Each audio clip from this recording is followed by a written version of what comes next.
इसहाक डार ने सियासत से, मुआशी जादूगरी से तौबा कर ली और तबलीग दीन शुरू कर दी है। आज ग्रीन लाइन ट्रेन की इफ्तिताही तकरीब से खिताब करते हुए डार साहब ने सियासी खिताब नहीं बल्कि वाज फरमाया। वाज उनका कहना यह था कि अल्लाह ताला ने पाकिस्तान को दुनिया में रहने के लिए कायम किया है। ये वाहिद मुल्क है जो कलमा तैयबा के नाम पर बना, हत्ता कि सऊदी अरब भी कलमा शरीफ के नाम पर नहीं बना।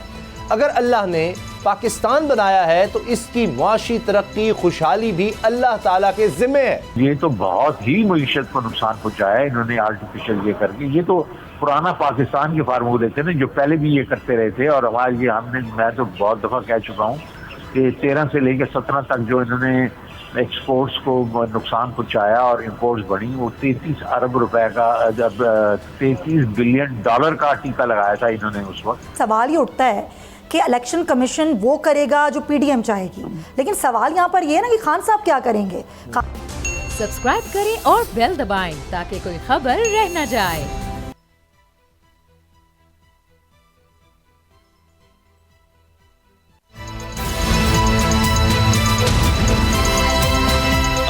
पता चला। बिस्मिल्लाहिर्रहमानिर्रहीम, अस्सलाम वालेकुम। मैं हूं मोहम्मद उसामा गाजी और आप देख रहे हैं अब पता चला। खबर यह है कि जिनको धड़ल्ले से मसीहा साबित किया गया, जिन्हें दर्द दिल की दवा के लिए एहतमाम से लाया गया, मुकदमात की उलझनों से बचाया गया, वो मुआशी माहिर दवा करने की बजाय दुआ करने का कहने लगे। आसार हैरत बल्कि क़यामत ये हैं कि इसहाक डार ने सियासत से, मुआशी जादूगरी से तौबा कर ली और तबलीग दीन शुरू कर दी है। आज ग्रीन लाइन ट्रेन की इफ्तिताही तकरीब से खिताब करते हुए डार साहब ने सियासी खिताब नहीं बल्कि वाज फरमाया। वाज उनका कहना यह था कि अल्लाह ताला ने पाकिस्तान को दुनिया में रहने के लिए कायम किया है। ये वाहिद मुल्क है जो कलमा तैयबा के नाम पर बना, हत्ता कि सऊदी अरब भी कलमा शरीफ के नाम पर नहीं बना। अगर अल्लाह ने पाकिस्तान बनाया है तो इसकी मुआशी तरक्की, खुशहाली भी अल्लाह ताला के जिम्मे है। बतौर मुसलमान हम सब का अच्छी बुरी तकदीर पर ईमान है, मगर सवाल तो डार साहब की ज़ाते बाबरकात का है कि क़िबला आप किस मर्ज़ की दवा हैं। आपने तो डॉलर को 200 से नीचे लाना था, मगर सितम देखिए कि 2 दिन में ये 33 रुपए भी ज़्यादा महंगा हुआ है। रुपए की इस बेकदरी का खमियाजा आवाम को किस कदर महंगा पड़ेगा, इसका तस्वुर करके ही रूह काम जाती है। इन तजर्बाकारों की तजर्बाकारी की बरकत से सनतें बंद हैं, हज़ारों कंटेनर्स बंदरगाहों पर फंसे हैं, महंगाई, बेरोज़गारी की शरह आसमान को छू रही है। ये सारी तबाहियाँ अवाम का मुकद्दर करके मौसूफ अपने मुकदमे मुआफ़ करवा कर इरशाद फरमा रहे हैं कि मुआशी तरक्की अल्लाह के ज़िम्मे है। सवाल यह है कि फिर इस खौफ हाल से निकलने का रास्ता कौन बताएगा, हल क्या है? इसी से आगाज़ करेंगे। हमारे साथ हैं साबिक वज़ीर ख़जाना शौकत तरीन साहब और आज शो में हमारी को एंकर हैं सुमैया रिजवान, वो भी मेरा साथ देंगी और सदीक जान भी हमें ज्वाइन करेंगे। शौकत तरीन साहब, सबसे पहले तो बुनियादी सवाल करने से पहले, बल्कि अभी मुझे जिस तरह टीम बता रही है कि हम पहले आपके सामने रखना चाहते हैं कि जो मौजूदा वज़ीर ख़जाना है शौकत तरीन साहब, उनका सुनवा दें हम आपको भी, देखने वालों को भी, कि इसहाक डार साहब माजी में क्या कहते थे, उनके दावे क्या थे और अब वो क्या फरमा रहे हैं, ज़रा देखिए। साबिक वज़ीर ख़जाना शौकत तरीन हमारे साथ हैं। तरीन साहब, आपने सुना, ये फरमाइए कि इस वक्त हालत क्या है हमारी मीशत की और ज़र मुबादला के ज़खायर इतने नीचे गिर गए हैं, कितनी ख़तरनाक सूरत हाल है? बहुत तशवीशनाक है। देखें आप, जो अगर 2 दिन में रुपया जो है वो 34 रुपया अगर गिर जाता है और आपने देखा होगा कि यहाँ तो 183 रुपये गए थे और अब ये 200 तकरीबन 62 से बंद हुआ है, तो ये एक बहुत 80 रुपये से अगर रुपया जो है गिरा है इन 9 महीनों में, और 2 दिनों में अगर 32 रुपये या से गिरा है, तो उससे मतलब ना सिर्फ ये कि हमारा जो कर्जा है वो तकरीबन 4,500 अरब से बढ़ गया है, लेकिन इससे जो आपका एक किस्म से इन्फ्लेशन है, महंगाई है, वो एकदम बढ़ जाएगी, क्योंकि हर चीज़ पे इसका असर पड़ेगा और जो चीज़ आप इंपोर्ट करते हैं उसकी जो है कीमत बढ़ जाएगी और फिर उसका एक किस्म से कैस्केडिंग इफेक्ट होता है। तो एक तो ये है।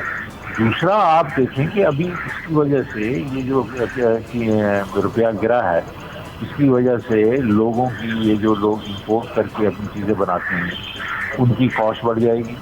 इन्फ्लेशन जब ज़्यादा होगी, हमारे ख्याल में इन्फ्लेशन जो कंज्यूमर प्राइस इंडेक्स है वो जो 30 से 35% पे चली जाएगी और जो SPI है वो तकरीबन 45 से 50%। उसका इफेक्ट जब बिजनेसेस पे पड़ेगा तो बिजनेसेस अब जो अभी बंद हो रही हैं और ज़्यादा बंद होना शुरू हो जाएंगी, तो आपका जो ग्रोथ, जो पहले तो ये 1-1.5% की बात करें, हमारे ख्याल में ग्रोथ नेगेटिव होगी, लोग बेरोजगार होंगे, बिजनेसेस बंद होगी, और हम जो हैं तकरीबन जो है जहाँ से हमने 2 साल पहले जो ग्रोथ दिखानी शुरू की थी उससे बिल्कुल टोटली शौकत साहब आप बिल्कुल सही। अब ये जो इंटर बैंक में डॉलर का 11 रुपए से जायद का बढ़ना, 267 पर पहुंचना, डार साहब का आर्टिफिशियल तरीके से डॉलर को कंट्रोल करना, आप क्या समझते हैं इस सारी सूरत हाल ने कितना नुकसान पहुंचाया मुल्क की मईशत को? बहुत नुकसान हुआ। अब ये तो बिल्कुल तय हो गया ना, जो आए थे मतलब कि जहाज पे चढ़ के, क्योंकि मैं जब जहाज पे चढ़ा हूँ तो उस वक्त डॉलर जो है पिटना शुरू हो गया है और 180 पे हम लेके आ जाएंगे इसको, वो तो उसकी तकरीरें हैं यार, मतलब इंटरव्यूज हैं। तो अब देख लेना वो मतलब कहाँ वो रुका, और उससे हुआ कि मईशत को इतना नुकसान पहुंचा क्योंकि आपने जैसे ही उसको आर्टिफिशियली कंट्रोल करने की कोशिश की तो वो 2-3 किस्म के और रेट्स सामने आ गए, क्योंकि वो तो असल हकीकी रेट तो नहीं था ना जो ये बनाया। उससे यह है कि वो हमारी जो रेमिटेंसेस थी वो भी डाइवर्ट होना शुरू हो गई हवाला की तरफ, हमारी कुछ एक्सपोर्ट्स भी डाइवर्ट होना शुरू हो गई। तो ये तो बहुत ही मईशत को नुकसान पहुंचाया है इन्होंने आर्टिफिशियल ये करके। ये तो पुराना पाकिस्तान के फार्मूले थे ना जो पहले भी ये करते रहे थे, और हमारे ये मैं तो बहुत दफ़ा कह चुका हूँ कि 13 से लेकर 17 तक जो इन्होंने एक्सपोर्ट्स को नुकसान पहुंचाया और इंपोर्ट्स बढ़ी, वो 33 अरब रुपए का, जब 33 बिलियन डॉलर का टीका लगाया था इन्होंने उस वक्त। अभी भी वो उसी तरीके से ही लगाने की कोशिश कर रहे हैं। अब शौकत साहब ये सबको पता है कि ये IMF की शर्त थी, अब वज़ीर आज़म भी पुरुमीद हैं कि इसी महीने IMF से मामला तय हो जाएगा, मुआहदा हो जाएगा, लेकिन इसका इम्पैक्ट क्या होगा इस मुआहदे के बाद? लेकिन एक तो उन्होंने कह दिया कि आप ये रेट जो अपलोड करें, और एक 2-3 रेट्स नहीं होनी चाहिए। एक तो वो हो गया, उसका नुकसान तो मैंने आपको बता दिया। दूसरा उन्होंने कहा है जनाब आला, आप इस वक्त जो रेवेन्यू और एक्सपेंस जो है आपका, उस पर जो शॉर्टेज है वो तकरीबन 3.2 ट्रिलियन है। 3,200 बिलियन की शॉर्टेज है। तो वो आप इस तरह करें ना कि आप इसको पूरा करें। उसमें जो अभी ये 200-300 बिलियन की जो बातें कर रहे हैं, लेकिन फिर ये भी कह रहे हैं कि हम जो है पेट्रोल की प्राइसेस बढ़ाएंगे, तो ये कह रहे हैं हम उसकी प्राइसेस बढ़ाएंगे, आप ये गैस की प्राइसेस बढ़ाएंगे, ये टैक्सेस बढ़ाएंगे। ये सारा कुछ जब करेंगे तो ये एक किस्म से लोगों पे मतलब महंगाई का तूफान बदतमीजी आएगा, और ये वो करवाएंगे, क्योंकि वो उन्होंने ये भी कहा है कि आप बिजली की जो वो है रिकवरी की कारकर्दगी बहुत नाकिस है, क्योंकि आपका सर्कुलर डेट जो है वो हर महीने 123 अरब रुपए से बढ़ रहा है। तो आप कीमतें बढ़ाएं ताकि ये आपका कम होना शुरू हो। तो ये तो बिल्कुल ही इनकी कंट्रोल में से निकल गया है। हमने आखिरी साल के बीच में टोटल सर्कुलर डेट बढ़ा था 100 अरब रुपए पूरे साल में, इधर 123 अरब रुपए हर महीने बढ़ रहा है। तो ये आप देखेंगे कि क्या होता है। जी शौकत साहब, अब ज़ाहिर है जब ये कह दिया IMF के वफ्द ने, अब आने का ऐलान भी कर दिया है, अब इस सारी सिचुएशन में क्या पाकिस्तान की हुकूमत इस पोजीशन में है कि IMF के सामने अपनी सिफारिशात रखे, या फिर हमें सारी ही IMF की कंडीशंस को मानना होगा? या ज्यादातर तो वो जो कह रहे हैं वही मानना पड़ेगा, और वो ख्वाहिशात भी नहीं है, वो तो एक किस्म नॉन नेगोशिएबल चीजें हैं, और इसलिए इतने महीनों से आई नहीं है वो। तो ये इन्होंने उनको यकीन दिलाया होगा कि हम जो आप कहेंगे वो हम करेंगे, और एक इक्का दुक्का चीजें जो हैं वो आगे पीछे शायद अमेरिका जोर लगा दे तो ये कर लें। लेकिन जितना मैं आपको कह रहा हूँ, अगर 3.2 ट्रिलियन के इन्होंने अगर रेवेन्यू बढ़ाने और एक्सपेंस कम करने हैं, तो उसमें से वो चलेंगी 400-500 बिलियन की कमी कर देंगे। तो ये तो इनके लिए नामुमकिन सी चीज है ना। आप बताएं ना कि किस तरीके से ये 2,500 अरब जो है वो इकट्ठा करेंगे, रेवेन्यू इकट्ठे करेंगे। और मगर शौकत साहब, हुकूमत की अगर बात करें तो वो तो ऐसे इंप्रेशन दे रहे हैं कि ये IMF के पास जाना सबसे बड़ा मसला था, अब सब ठीक हो जाएगा। क्या सब ठीक हो जाएगा? क्योंकि हुकूमत कह रही है कि अब दोस्त ममालिक भी अब रकम देंगे, IMF के बाद अब दोस्त ममालिक से पैसे आना शुरू हो जाएंगे। लेकिन ही इनका जो है ना, अगर ये वायदा नहीं होता ना तो ये गाड़ी रुक जाएगी। तो अभी गाड़ी चलने की मुसीबतें सोचते हैं, ये अगर सह भी लेंगे तो कम से कम ये होगा कि वो पैसे तो कुछ नहीं देंगे, वो $1 बिलियन ही देंगे ना अभी इसमें जो 9th रिव्यू है। लेकिन उससे फिर वर्ल्ड बैंक भी देना शुरू कर देगा, एशियन डेवलपमेंट बैंक भी देना शुरू करेगा, सऊदी अरेबिया भी देगा, यूएई भी देगा, चाइना भी देगा। तो उससे जो है इनके पास पैसे इकट्ठा होना शुरू हो जाएंगे, और ये जो रेट को इक्वलाइज किया है तो इससे इनकी रेमिटेंस भी थोड़ी सी वापस आएंगी। लेकिन शौकत साहब, जैसे कि हमें अभी तो चीन के कमर्शियल बैंकों का पैसा वापस करना है ना अगले माह, लेकिन अगर हम 4 माह की बात करें तो 4 माह में हमें कितना कर्ज वापस करना है पाकिस्तान को? वो तो उस दिन स्टेट बैंक गवर्नर ने कहा था कि हमें जो इस वक्त जो हमने अरेंज करनी है एडिशनैलिटी, जो हमने रोल ओवर करने हैं, वो हमने लोगों से वायदे तय कर लिए हैं। तो वो कह रहे थे कुछ तकरीबन $2.8 बिलियन और उन्होंने लेके आना है, ये IMF वगैरह वगैरह इसके अलावा। तो वो तो ज़्यादा अमाउंट नहीं है, कोई $3 बिलियन का है, तो वो मेरे ख्याल में इधर उधर से मांगने। शौकत साहब, आपकी नज़र में इलेक्शन वाहिद हल है, लेकिन अगर आज आप वज़ीर ख़जाना होते तो क्या करते? प्लान क्या है आपका? नहीं, हम जो हमारे जो इक़दाम उठाते वो हम प्लान बना रहे हैं, ऑलरेडी हमने बनाए हुए हैं। इस सूरत हाल में हम क्या करें? और वो जो हमने एक दफ़ा 18 में आए थे, वो भी ये सूरत हाल इससे कुछ ज़्यादा मुख्तलिफ नहीं थी, और उसमें हमने संभाल लिया था, और कोविड भी आया था फिर भी संभाल लिया था, अभी भी इंशाल्लाह संभाल लेंगे। हम तो ये कह रहे हैं वो भाई, आप जो है इंतखाबात करवाएं ताकि एक मजबूत हुकूमत बैठी हो, पॉलिटिकली मजबूत हुकूमत बैठी हो, उसको लोगों का ट्रस्ट हो, और वो सख्त डिसीजन ले सकेंगे। और सबसे ज़्यादा जो इम्पोर्टेंट चीज़ है वो ये है कि इन्वेस्टर को कॉन्फिडेंस होगा कि पाकिस्तान जो है वो एक मजबूत हुकूमत के तहत है, तो वो पैसे डालना शुरू कर देंगे। इस वक्त जो है इन्वेस्टर वो पैसे निकाल रहा है। शौकत साहब, आपको नहीं लगता कि ज़ाहिर ऐसे हालात में तो हुकूमत को मुश्किल फैसले लेने ही होंगे, और हुकूमत आगे लेगी भी मुश्किल फैसले, तो फिर उस पर आपका रद्द अमल क्या होगा? देखिए, मुश्किल तो फैसले इनको लेने हैं, लेकिन तो पहली बात यह कि जहां इन्होंने पहुंचाया तो इन्होंने पहुंचाएगा मुश्किल फैसले। आखिर में शौकत तरीन साहब, ये बताएं कि एक आम आदमी जिसकी तनख्वाह फ़र्ज़ कीजिए 50,000 है, उस पर क्या इम्पैक्ट आएगा? ये बिजली, पेट्रोल, गैस, जो रोज़मर्रा की अशिया जब महंगी होंगी तो उस पर कितना इम्पैक्ट आएगा इसका? ये अभी पहले 30,000 थी, उसके ऊपर उसकी खराजात कोई उसके 50,000 हो चुके हैं इस वक्त, और अगले ये जो अभी ये करने जा रहे हैं उसके समझेंगे उसको वो 70,000 पे पहुंच जाएगा। साबिक़ वज़ीर ख़ज़ाना शौकत तरीन साहब, बहुत शुक्रिया, आपने वक्त दिया। सदीक, टॉप स्टोरी आज हमारी है कि एक तरफ इलेक्शन कमीशन कह रहा है ज़िमनी इलेक्शन जो हैं 33 नशिस्तें जिन पर इस्तीफ़े कबूल कर लिए गए थे, वहाँ तो इलेक्शन कहा जा रहा है जी मार्च में होंगे, लेकिन दूसरी तरफ अभी तक नहीं पता चल रहा कि सूबाई असम्बलियों के इलेक्शन यानी पंजाब और खैबर पख्तूनख्वा वो कब होने हैं। PDM के इजलास हो रहे हैं कि किसी तरह से ताख़ीर का शिकार किया जाए इलेक्शंस को। क्या होता देख रहे हैं, क्या खबरें हैं?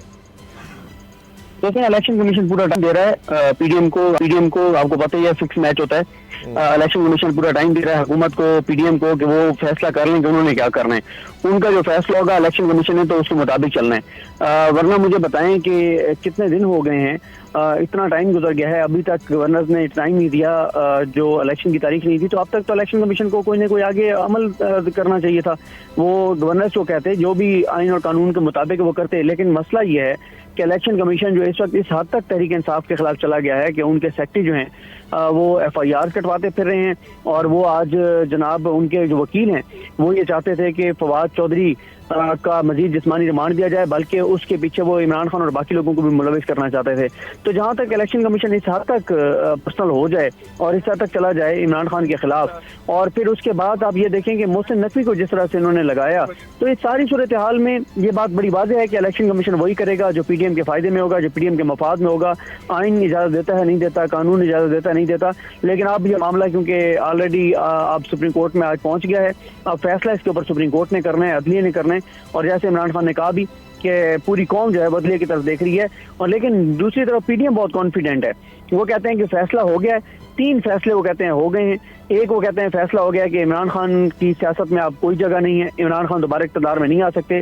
दूसरा वो कहते हैं कि ये तय हो गया है कि इलेक्शन नहीं होने, और तीसरा वो कहते हैं कि तय हो गया है कि इमरान खान को नायल होना है। तो वो कहते हैं कि ये 3 फैसले जो हैं वो हो चुके हैं, और वो कहते हैं कि इन 3 फैसलों पर अमल दरामद होगा। बहुत कॉन्फिडेंट है पीडीएम। तो अब देखते हैं, अब तक तो उनका कॉन्फिडेंस जिन जिन चीज़ों पे था उस पर हमने अमल दरामद होते हुए देखा है, हमें नजर आया कि उनका कॉन्फिडेंस दुरुस्त निकला है। मोहसिन नकवी का नाम बहुत पहले उन्होंने बता दिया था कि मोहसिन नकवी होंगे। काबीना मोहसिन नकवी ने अनाउंस होने से पहले अपनी जो है वो मुशावरा शुरू कर दी थी। तो अब भी मुझे लगता है कि उनका कॉन्फिडेंस ठीक ही साबित होगा। लेकिन बहरहाल एक अदलिया के इम्तिहान तो है, देखते हैं कि अदलिया क्या करती है। अच्छा सुमैया, आप कोई सवाल करना चाह रही?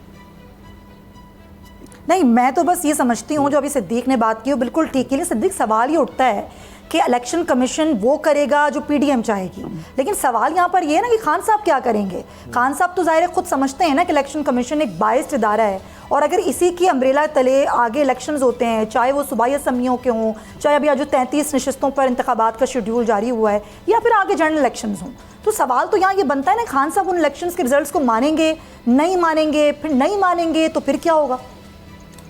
देखिए, अगर साफ और शफाफ इंतखाबात ना करवाए गए तो क्यास तो है, मुल्क में गैर यकीनी की सूरत हाल तो है। आपको पता है कि ओवरसीज पाकिस्तानी जितने भी हैं वो इमरान खान के साथ खड़े हुए हैं, और इस वक्त पाकिस्तान में आपको ये भी पता है कि पाकिस्तान की मुईशत जिस चीज़ पे मेन इन्हिसार है वो पाकिस्तान के जो ओवरसीज पाकिस्तानी हैं उनकी जो रेमिटेंसेज है उसके ऊपर पाकिस्तान की मुईशत का इन्हिसार है। वरना तो आपने एक्सपोर्ट्स भी अपनी कम कर दी हैं, टैक्स कलेक्शन आपकी उस तरह से है नहीं, आप उसके ऊपर इन्हिसार कर रहे हैं। और ओवरसीज पाकिस्तानी 90% इमरान खान के साथ खड़ा हुआ है, और उनमें एक बड़ी मायूसी है इस वक्त जो कुछ पाकिस्तान के अंदर हो रहा है। जाहिर है वो पाकिस्तान की कदर उसको ज़्यादा होती है जो पाकिस्तान से चला जाता है।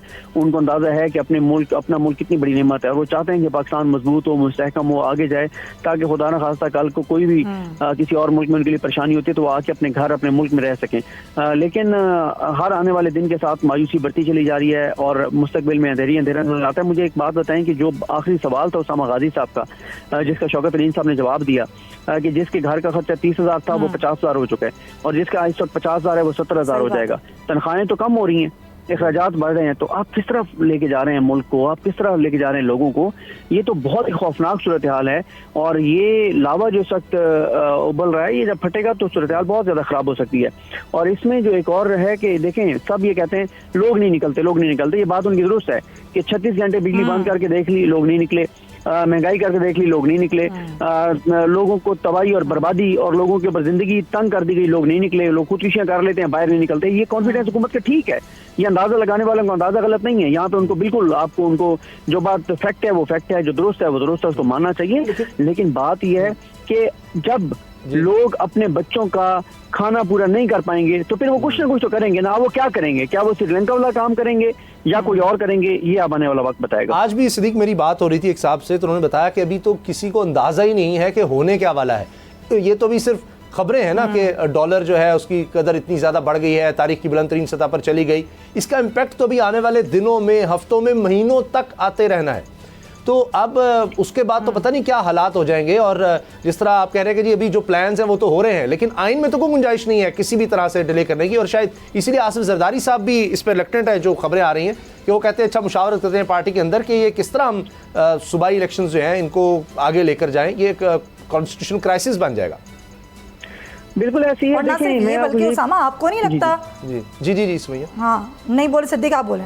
जी, मैं अर्ज कर रहा था कि यही बात तो मैं कह रहा था कि इलेक्शन कमीशन किस चीज का इंतजार कर रहा है। इलेक्शन कमीशन इसी चीज का इंतजार कर रहा है कि पीडीएम को फैसला कर ले। पीडीएम को जो फैसला होगा वो इलेक्शन कमीशन का फैसला होगा, हुकूमत का जो फैसला होगा वो वही हर जगह से उसके ऊपर मोहर लगेगी। अब मुझे बताएं कि इस्लामाबाद की जो बल्दियाती इलेक्शन का मामला था, 30 दिसंबर को इस्लामाबाद हाई कोर्ट के एक जज फैसला देते हैं कि कल इलेक्शन कराएं, और इलेक्शन कमीशन कोशिश तक नहीं करता, और राना सनौला मीडिया पे आके और दो टोक कहते हैं कि नहीं करवाएंगे इलेक्शन, जो करना है हमारा कर लें। तो उनका कॉन्फिडेंस ठीक था ना। उसके बाद फिर क्या हुआ? क्या कंटेम्प्ट ऑफ कोर्ट की कार्रवाई हुई इलेक्शन कमीशन के खिलाफ? क्या राना सनौला को किसी ने पकड़ा? क्या राना सनौला को किसी ने कुछ कहा? नहीं कहा। आप कराची के इलेक्शन को देख लें, कराची के इलेक्शन जो थे उसमें जो एमकेएम ने बाइकआउट किया, एमकेएम ने किसको गालियां दी? इलेक्शन कमीशन को। राना सनौरा ने किसके ऊपर चढ़ाई की? इलेक्शन कमीशन पे। क्या इलेक्शन कमीशन ने वहां को FIR कराई है? क्या वहां पे कंटेम्प्ट को नोटिस दिया है? तो इस वक्त चीजें बिल्कुल वाज़ेह हैं कि इस वक्त रियासत का सबसे बड़ा मसला इमरान खान है।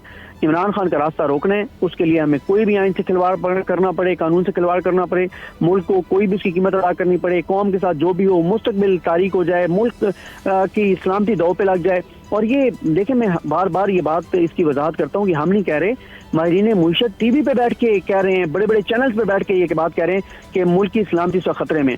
क्या पहले आपने ये कभी वक्त देखा था कि इस तरह से कोई कहे कि मुल्क की सलामती खतरे में, मुल्क की मतलब मुल्क की बका खतरे में?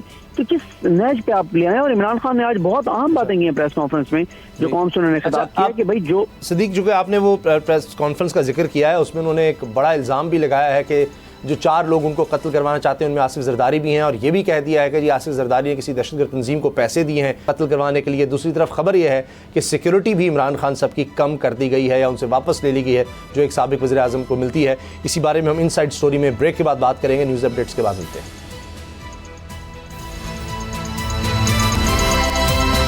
अब पता चला।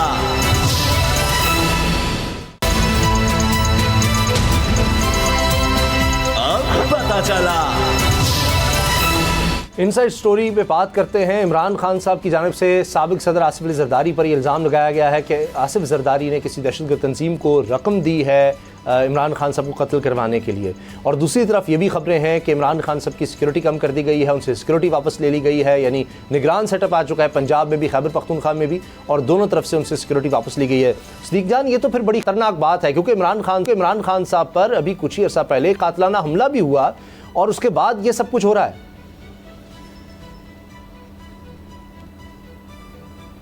जी सिद्दीक, जी सिद्दीक की लाइन ड्रॉप हुई। अच्छा सुमैया, ये अब जिस तरह हम बात कर रहे हैं, ये तो अब समझ से बाहर है कि सिक्योरिटी तो कम से कम प्रोवाइड करनी चाहिए। अगरचे एक इल्ज़ाम अपनी जगह के आसिफ जरदारी साहब के हवाले से इमरान खान साहब ने लगा दिया, वो तो उनको जो खदशात हैं वो कहते हैं मैंने वीडियो रिकॉर्ड करके रख दी, उनमें एक नाम ये है, लेकिन सिक्योरिटी वापस लेना ये तो बहुत ख़तरनाक हो सकता है, जिस तरह के इस वक्त मुल्क में हालात हैं। और हाल ही में कातलाना हमला इमरान खान साहब पर हुआ। लेकिन ये तो सोचिए ना उसामा, क्योंकि यहाँ पर ये बात बड़ी काबिल गौर है कि जैसे ही इमरान खान सिक्योरिटी वापस ली जाती है, इमरान खान आते हैं, खिताब करते हैं, बताते हैं कि पहले एक प्लान बी था जिस पर मुझे कातलाना हमला करवाया गया, और अभी एक प्लान सी है। और ये छोटा मोटा नहीं, ये बहुत बड़ा इल्ज़ाम है जो आसिफ अली जरदारी पे लगाया है इमरान खान ने। यकीनन इस पर पीपल्स पार्टी का रद्दमल भी आ रहा है, आएगा भी मज़ीद। लेकिन ये सोचने वाली बात है कि इमरान खान साबिक वज़ीर आज़म हैं, उनसे ऐसे वक्त पर सिक्योरिटी वापस लेना जब उन पर एक कातलाना हमला हो चुका है, दोबारा भी हो सकता है, इतलात मौसूल होती नहीं। और हमने देखा है माजी, उसामा आप भी यकीनन इस बात की तायद करेंगे कि हमारे मुल्क का जो माजी है, सियासतदानों पर जिस तरीके से हमले करवाए गए, किए गए, कत्ल हुए सियासतदान, आज तक किसी कत्ल के हवाले से कोई चीज़ सामने नहीं आई, किसी कत्ल की जो साजिश है वो सामने नहीं आई, किसी कातिल को गिरफ्तार नहीं किया गया, किसी को सज़ा नहीं हुई। तो हम ये कैसे सोच सकते हैं कि अगर आगे इस तरह की कोई मनसूबाबंदी हो रही है या हो सकती है तो उस पर कुछ हो पाएगा? क्या अभी जो इमरान खान पर कातिलाना हमला हुआ था, क्या अभी तक उस पर कोई पेशरफ्त हुई? उसको भी सियासी रंग दे दिया गया। तो क्या आपको ये लगता है कि ये कोई टाइमिंग है, ये इस तरह की कोई टाइमिंग है कि इमरान खान पर सिक्योरिटी वापस ली जाती है, अचानक से ये खबर सामने आ जाती है? इमरान खान खुद कहते हैं, आपको याद होगा बेनज़ीर भुट्टो शहीद जब वतन वापस लौट रही थी तो उन्होंने ख़त लिखा था, और बाकायदा अपने ख़त में उन्होंने ये बताया था कि मुझ पर कातिलाना हमला होगा, ये लोग हैं जो मुझे कत्ल करना चाहते हैं, फिर भी उनको कोई सिक्योरिटी फराहम नहीं की गई थी। तो ये ताने बाने, आपको ही लगता है कि ये तारीख भरी हुई है, हमारी मुल्क की सियासी तारीख भरी हुई है इन चीज़ों से, और उससे हम सीख भी कुछ नहीं रहे। हमने देखा तमाम जमातें, मैं किसी एक जमात का नाम नहीं लेता, लेकिन अवामी नेशनल पार्टी से लेकर पीपल्स पार्टी को आप देखें, हत्ता कि मुस्लिम लीग नून, उनके भी वज़ीर दाखिला पंजाब में होते थे, वो भी शहीद हुए। तो ये सब पर अटैक्स हो चुके हैं, और अब फिर दोबारा हम देख रहे हैं दहशतगर्दी की एक लहर है। तो ऐसे हालात में सिक्योरिटी कम्प्रोमाइज़ करना एक साबिक प्राइम मिनिस्टर की, जबकि हाल ही में उस पर हमला भी हुआ है, तो ये बड़ी ख़तरनाक बात है। और सदीक जान, इमरान खान साहब ने अब से पहले भी इस तरह के खतरात का इज़हार किया कि जी एक मजहबी जुनूनी का कहा जाएगा, और फिर हमने देखा प्रेस कॉन्फ्रेंसेस बाकायदा हुई थी और टेलीविज़न पर, सरकारी टीवी पर नशर की गई बराह रास्त के जनाब ये देखें ये तो मुसलमान ही नहीं, इसको वोट देंगे, ये सब तो बाकायदा फतवे जारी हुए थे। तो ये तो बड़ी ख़तरनाक बात है कि अब इमरान खान साहब एक और ख़तरे का इज़हार करें। सदीक, बिल्कुल उसामा गाजी साहब, आपने दुरुस्त कहा। देखें, मसला ये है कि जो सुमैया बात कर रही थी, अगर इमरान खान पर कातलाना हमले में कोई वो उनमें से कोई नहीं है जिनके नाम लिए गए, या हुकूमत के कोई ताने बने नहीं है, या नून लीग के कोई ताने बने नहीं है, तो मुझे बताएं कि जब नून लीग पे इल्जाम लगा था, नून लीग तो कहती कि भाई बताएं खान साहब कौन कौन से नाम आपको चाहिए जो इन्वेस्टिगेट करें। ये 10 लोग चाहिए, 20 लोग चाहिए, 25 लोग चाहिए, बनाते हैं हम इन 25 लोगों पर मुश्तमिल टीम बनाते हैं, आप दें सबूत। बात यह है कि शकूक व शुबात उस वक्त बढ़ते हैं जब निगरान सेटअप आता है और सबसे पहले वो वार करता है JIT पे, जो आज इमरान खान ने कहा। तो भाई अगर इमरान खान झूठ बोल रहा है तो ये तो आपके पास मौका है, आप इमरान खान को फिक्स करें इसी में कानूनी तौर पर, कि आप कानूनी तौर पर यह करें कि जब इमरान खान इल्जाम लगा रहे हैं आप इमरान खान से नाम लें कि इमरान खान साहब आप 10 लोगों के नाम दें जिन पे आपको एतमाद है, हम एक बंदा भी अपनी तरफ से नहीं देंगे, और आप तहकीकात होने दें, दूध का दूध पानी का पानी हो जाएगा। मसला ये है कि जब एक जिस तरह आप दोनों ने बात की कि साबिक प्राइम मिनिस्टर है, उस पर कातलाना हमला होता है और अल्लाह ताला ने उसको बचाया, वरना मारने वाले ने तो मार दिया था। और उससे पहले हर चीज डॉट्स को कनेक्ट करें तो हर चीज सामने है, जिस तरह से वीडियोस तैयार की गई, फेक वीडियोस तैयार की गई, एडिट की गई, उस पर तौहीन मजहब, तौहीन रिसालत, तौहीन सहाबा, तौहीन अहले बैत का इल्जाम लगाया गया, और ऊपर वो सारे क्लिप्स जोड़ने के बाद ऊपर लिखा गया कि क्या कोई मुसलमान ये बर्दाश्त कर सकता है। यानी आप खुद ये उकसा रहे हैं, आप खुद ये मैसेज दे रहे हैं कि जनाब आप उकसा रहे हैं कि अगर आप मुसलमान हैं तो आप कैसे ये बर्दाश्त कर सकते हैं, और आप फिर ये PTV पे ये प्रेस कॉन्फ्रेंस ये कर रहे हैं, आप PTV पे ये क्लिप्स चला रहे हैं। तो सूरत हाल जो है वो तो बिल्कुल वाज़ेह है कि ये सारा एक प्लान था, और इसमें दो ही चीज़ें हो सकती है ना, या तो ये है कि ये सारा कुछ इसलिए किया गया कि जब हम ये करेंगे खुद ब खुद अवाम में से कोई भी जाहिल उठ के और ये हमला कर देगा, या ये है कि पहले से प्लान था कि क्योंकि हमने ये करवाना है तो माहौल यही बने कि क्योंकि ये चीजें पहले हो रही थी तो किसी ने उठ के और ये हमला कर दिया। क्योंकि पहले भी जो इस तरह के हाई प्रोफाइल 3-4 कत्ल हुए उसमें बाद में यही कहानी सामने आई कि किसी मौलवी ने खिताब किया, किसी खतीब ने खिताब किया, तो मजमे से बैठे हुए किसी ने उठ के और ये काम कर दिया, और उसने कहा जी मैंने फलां का खिताब सुना था तो मुझे ये लगा तो मैंने ये कर दिया। तो अगर कोई नहीं है इसमें मुलविस तो आप होने दें तहकीकात, क्या मसला है, क्यों JIT पे वार शुरू कर दिए? जब से एक बात ये है ना कि ये देखें ये वो दौर नहीं है, ये सोशल मीडिया का दौर है, अब कोई बात छुपती तो नहीं है। अगर कोई ये समझता है कि इस तरह का कोई माहौल बना के कुछ इस तरह की कार्रवाई होगी, चलो उस पर डाल देंगे, उस पर डाल देंगे, लेकिन आजकल आपको पता है हर चीज़ वाज़े हो जाती है, हर चीज़ सामने आ जाती है। ये किस दौर में जी रहे हैं? इनको लगता है कि हम कोई रूप देंगे तो वो रूप ऐसा बन जाएगा और हम उसको कोई और रंग दे देंगे, अपनी मर्जी का कोई रंग दे देंगे। देखें ये एक के बाद एक हमाकत कर रहे हैं, होना तो इनको मतलब इनको वाकई अभी तक नहीं समझ आ रही है, अभी तक वो 90s का दौर समझ रहे हैं, ये अभी तक वही अखबार का दौर समझ रहे हैं। इनको अभी तक यही लगता है कि जो हम छपवा देंगे वही छप जाएगा, वही लोग पढ़ के वही समझ लेंगे। अब ऐसा नहीं है, अब 1 मिनट लगता है हर चीज एक्सपोज हो जाती है। तो इनको ये चाहिए कि ये इन हथकंडों की बजाय और शफाफ और शफाफ तहकीकात होने दें। और देखें इस सब में जो हम इस वक्त सूरत हाल देख रहे हैं, हम अपना मीडिया पे डिस्कस करते हैं, फलां ने ये कह दिया, फलां ने ये कह दिया, हुकूमत कर रही है, इमरान खान ये कर रहा है, ये सारी चीजें, लेकिन जरा आम आदमी का सोचें इस वक्त जो हालात हैं, किस कर्ब से लोग गुजर रहे हैं, किस अजियत, दुख और तकलीफ से लोग गुजर रहे हैं, लोगों के हालात क्या हो गए इस वक्त। देखें लोगों के इस वक्त जिनके बच्चे हैं वो बच्चों का खाना पूरा नहीं कर पा रहे, बच्चों की जो जरूरियात जिंदगी वो पूरी नहीं कर पा रहे। तो ये सूरत हाल दिन दिन आवाम के लिए, पाकिस्तान के लिए इंतहाई मुश्किल का शिकार होती चली जा रही है। जी वक्त का मैं सदीक ब्रेक का भी वक्त हो जाएगा, थोड़ी देर में मैं चाह रहा हूँ हम वायरल स्टोरी भी शामिल कर लें, क्योंकि फवाद चौधरी साहब को अब जुडिशल रिमांड पर जेल भेजा गया है और इसके बाद जाहिर है कि अब उनकी ज़मानत की राह हमवार हो जाती है, कल शायद ज़मानत की दरख्वास्त भी दायर की जाएगी। सुनिए, लेकिन एक चीज़ हमने नोट की है कि इसमें जो हुकूमत है उसके लोग भी, चाहे वो मुसद्दिक मलिक साहब हों, शाहिद खान अब्बासी हों, मिफ्ता इस्माइल चले वो एक अलग है, पीपल्स पार्टी के लोग जिनमें रज़ा रब्बानी ने तो बाकायदा लेटर लिख दिया कि ये बड़ा गलत है जिस तरह से कपड़ा डालकर हथकड़ियाँ लगा कर एक सियासतदान को, एक साबिक वज़ीर को इस तरह से करना। और फिर ये भी वकला की तरफ से बताया जा रहा है कि बगावत का, गद्दारी का मुकदमा बनता ही नहीं है। फिर जिस तरह के FIR जिस तरह दर्ज की गई, वो टाइमिंग का मसला, ये सब चीज़ें सामने आ रही हैं। तो लगता है कि यहाँ भी हुकूमत को बड़ी शर्मिंदगी हुई है ये सारा जिस तरह से उठाया गया। बाकायदा प्रेस कॉन्फ्रेंस की गई थी, हमारा तो इससे कोई ताल्लुक ही नहीं। देखें आज इलेक्शन और मजे की बात ये उसामा के बौखलाहट का भी शिकार है थोड़ा सा, हाँ थोड़ा सा बौखलाहट का भी शिकार है। इनको ऐसा लगता है कि हमने इस तरह की कार्रवाई की है, ये इन्हीं के खिलाफ जाएगी। उल्टा ये होता है, ये खुद ही इनको हीरो बना देते हैं। इनको लगता है कि हम ऐसा करेंगे तो ये हमारे हक में जाएगा, लोग तालियां बजाएंगे, लोग वाह वाह करेंगे। लेकिन वही बात जो मैंने पहले की, सिद्दीक आपसे भी मैं चाहूँगी आप भी इस पर मौक़िफ़ दें, उसामा आप भी, कि इनको क्या लगता है ये कौन सा दौर है? यहाँ पे बच्चे हैं, सब लोग अवेयर नहीं है। एक चीज़ जो इमरान खान ने आवाम को दी है वो अवेयरनेस दी है, वो शऊर दिया है कि बच्चा बच्चा जानता है कि क्या सही है क्या गलत है। एक लाइन ड्रॉ हुई है और वो लाइन इमरान खान ने ड्रॉ की है, तो समझना होगा ना ये क्या कर रहे हैं। ये तो हीरो बना रहे हैं, ये तो खुद से हीरो बना रहे हैं और गंदे भी खुद ही हो रहे हैं। ये इस तरीके से पेश करना दहशतगर्दों की तरह फवाद चौधरी को एक अजीब व गरीब केस डालना, इनको लग रहा है कि इससे इनको फायदा होगा, बल्कि उल्टा नुकसान ही हो रहा है उसामा और सिद्दीक। बिल्कुल सही। सिद्दीक जान, आप कुछ कहना चाह रहे थे? जी, मैं ये बात कह रहा था कि आज फवाद चौधरी साहब ने 2 रोज पहले भी जब उनको पेश किया गया और आज भी उन्होंने कहा कि वो अपने बयान पर कायम है कि उन्होंने बिल्कुल मुंशी कहा है इलेक्शन कमीशन को। फिर उन्होंने आज बहुत सख्त जो है वो गुफ्तगू की जज के सामने। उन्होंने कहा कि हम अहद यजीद में हैं और अगर कोई ये समझता है कि हमें डरा धमका के और किसी और की को हम उसकी रेट मान लेंगे तो ऐसा नहीं होगा। हम इमरान खान के साथ खड़े हैं, हम डट के खड़े हैं और कोई भी इस तरह की जो कार्रवाइयाँ हैं वो हमें इमरान खान से पीछे नहीं हटा सकती। और आज जिस तरह से अदालत में जो इलेक्शन कमीशन के वकील हैं वो बार बार ये कहते रहे कि जी फवाद चौधरी अकेला नहीं है, कुछ और लोग भी इसके पीछे हैं, कोई और लोग भी मुलविस हैं। तो डॉक्टर बाबर रवाने का कि आप सीधा नाम लो कि इमरान खान को मुलविस करना चाहते हो, सीधी बात करो। आजम स्वाति को उठाते हो, शहबाज गिल को उठाते हो, जिसको उठाते हो, कोशिश ये की है कि इमरान खान का नाम ले दें। उन्होंने कहा कोई इमरान खान का नाम नहीं लेगा और उन्होंने कहा कि जो जिसके साथ तुमने जितना जुल्म जबर तशद्दुद करना है कर लो, कोई इमरान खान का नाम नहीं लेगा। और आज अब ये अच्छा एक फैसला है कि उनको जुडिशियल कर दिया गया है, जमानत उनकी अप्लाई हो गई है और नोटिस हो गए हैं, कल समाअत है, कल फैसला होगा जमानत। बहुत शुक्रिया सिद्दीक जान आपका। सुमिया बहुत बहुत शुक्रिया। मुझे ब्रेक लेनी है, ब्रेक के बाद समी इब्राहिम साहब हमारे साथ होंगे। एक बहुत स्पेशल न्यूज़ है, एक बहुत अहम मामला है, वो आपके सामने रखेंगे ब्रेक के बाद।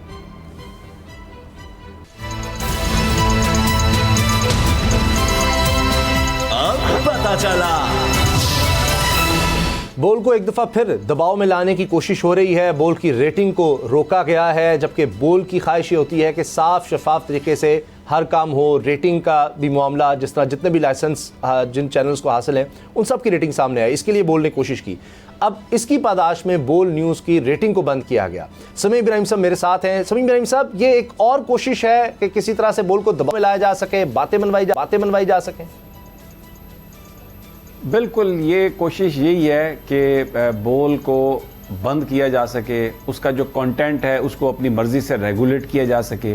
और मुझे अफसोस ये है कि पैमरा जो एक रेगुलेटर है वो इस वक्त हुकूमत के हाथों इस्तेमाल हो रहा है, एक स्टूज के तौर पर इस्तेमाल हो रहा है। अब रेटिंग का जो मामला है, इसमें बुनियादी तौर पर जो भी लाइसेंस होल्डर हैं, पैमरा ने जिनको भी लाइसेंस दिया है, रेटिंग कंपनी पर यह फ़र्ज़ है कि वो उसकी रेटिंग पैमरा को दे। हाँ, अगर किसी चैनल ने रेटिंग लेनी है, अपने तौर पर वो सारा डाटा लेना है, तो वो उसको पेमेंट करके तो वो डाटा ले सकता है।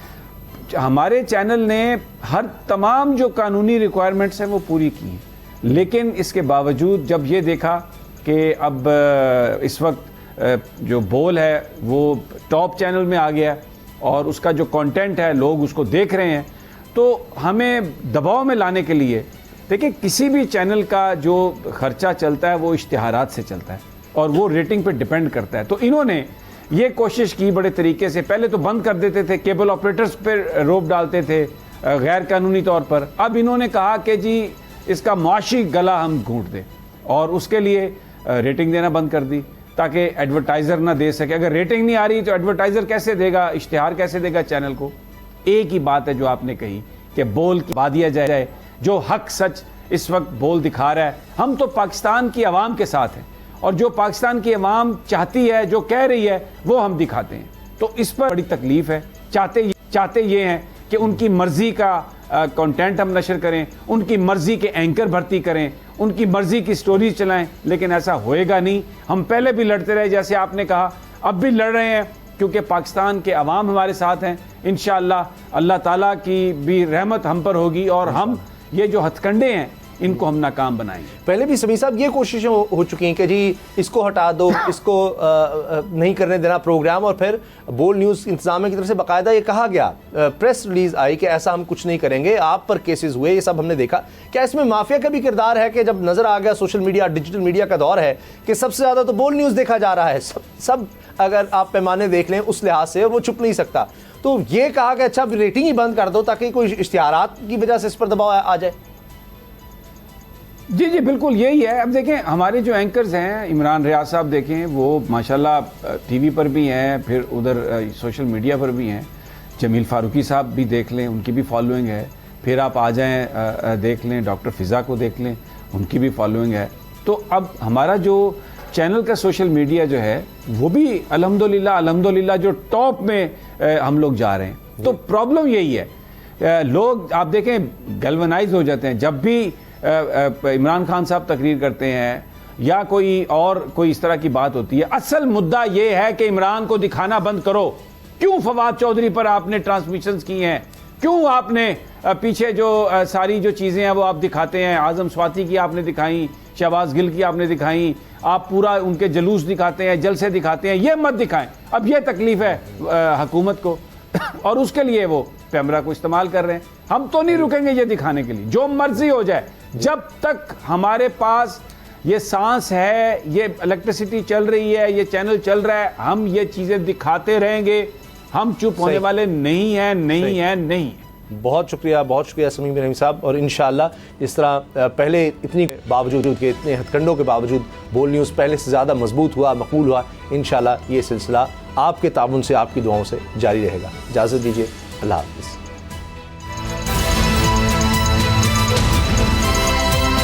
अब पता चला। अगर आपको ये वीडियो पसंद आई तो सब्सक्राइब करें और बेल पर क्लिक करें।